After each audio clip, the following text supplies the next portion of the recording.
Hi mga sis! Good morning! It's Friday. Meron pala akong booking na hair and makeup today. Nakapag-ready na nga pala ako sa aking mga gamit at pupunta na lang ako doon sa venue ng aking pag-makeupan. So naready ko na yung mga gamit at bibiyahe na tayo, mag-road trip na tayo papuntang Buhay na Tubig. Nakarating na nga tayo sa venue ng ating pag-aayusan ng hair and makeup at pinapapasok na nga po nila ako. At ito si Madam, inalok niya po ako ng kape kasi di pa ako nagkakapit sa bahay. At tamang-tama dahil kumukulo na po yung tiyan ko. Ako na nga lang po nagtimpla ng kape para sa aking sarili. Para nakaready na nga ang aking mga gamit at mga brushes. At bigla naman dumating itong baby girl. Nag-umpisa na nga kami mag-makeup at una kong nilagay ang headband muna para hindi mapunta sa mukha ang kanyang buhok at hindi hassle. Tuwang-tuwa po siya at tawa po siya ng tawa habang nilalagyan ko siya ng foundation. Kinuha ko na yung sponge at hinalo ko na po ang kanyang foundation at kinalat ko na po sa kanyang mukha para maging makinis tingnan. Nilagyan ko na nga ng press powder para magiging malinis ang kanyang foundation. Ang galing ng batang ito kasi nasunod po talaga siya pag sinabi kong pikit, na pikit din siya. At hindi po siya isnaber sa camera. Maglalagay na nga kami ng eyeshadow sa kanyang eyes para magiging tantalizing eyes. Nakikinig naman po siya pag sinabi kong pikit, na pikit din po siya. Talaga, ang napaka-importante po ay ang eyeshadow. Kasi po, pag wala pong eyeshadow ang makeup, hindi po magandang tingnan. Nagkilay na nga ako. Kilay 2024. Dahil kilay is life. Nalagyan ko na nga siya ng kilay at kinuntur ko na para magiging plain po ang kanyang kilay at maging malinis tingnan. Nalagyan ko na po siya ng plain foundation para magpantay po ang kanyang kilay. Nakapaglagay na nga kami ng konting nose line para ma-emphasize po ang kanyang ilong. Kaya na nga ako ng mascara sa kanyang pilik mata. Pero alam mo, ang ganda ng pilik mata ng batang ito, medyo mahaba po. Kala ko nga naglalagay siya ng mascara eh. Mahaba po talaga ang kanyang pilik mata, mukha siyang Barbie. Ang cute pala ng baby girl na ito dahil hindi siya mataray.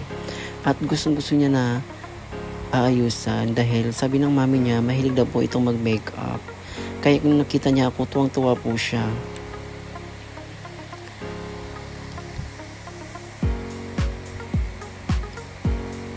At nag-hi nga po siya sa camera, hindi po siya mahihain.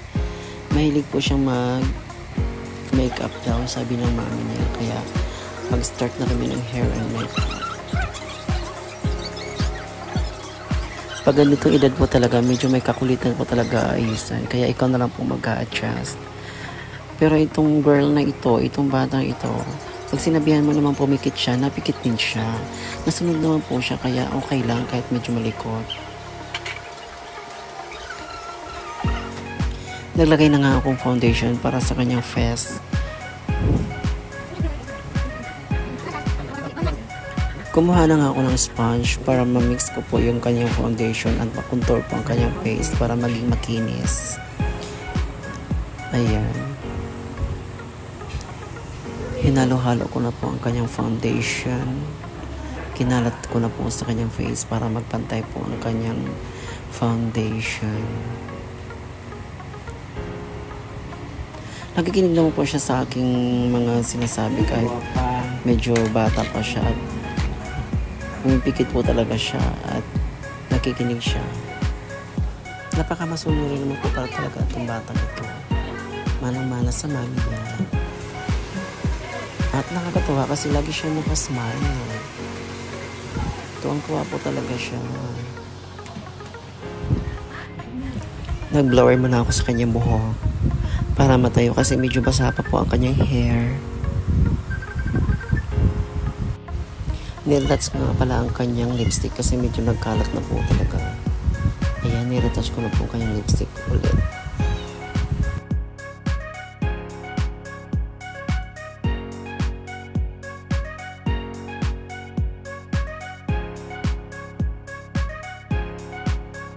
Magka-ayon na nga po pala ako. Ang gagawin ko nga po para sa kanyang buhok ay kulot-kulutan na lang po kasi si madam na po magkaayos sa pangalawang hairstyle niya doon sa school or sa stage.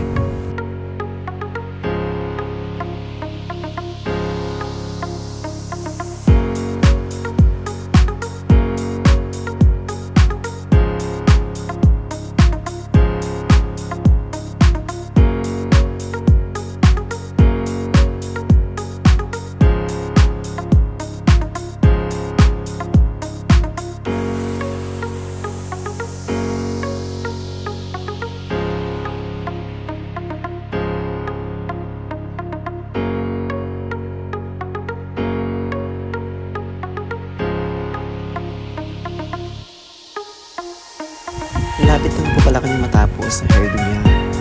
Then after days, patapos na rin na po talaga kami kasi malapit na po ang call time.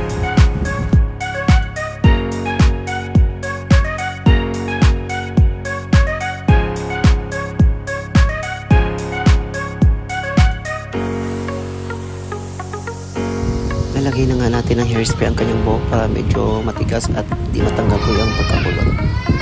Ayan po yung hair niya at konting retouch na lang po sa kanya, matatapos na po kami.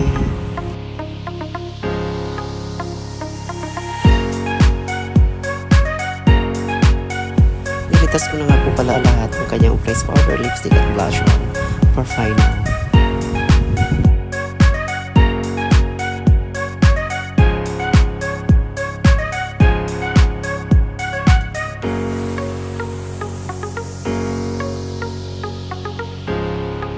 Here's the final look. Thank you so much, baby girl, kasi hindi ka masyado makulit make-upan. At napaka-pretty mo. Good luck. Good luck to your pageant. Thank you so much, baby. God bless you po. At may tumulong sa akin magagamit sa pagliligpit sa Bobby Channeling. Thank you so much.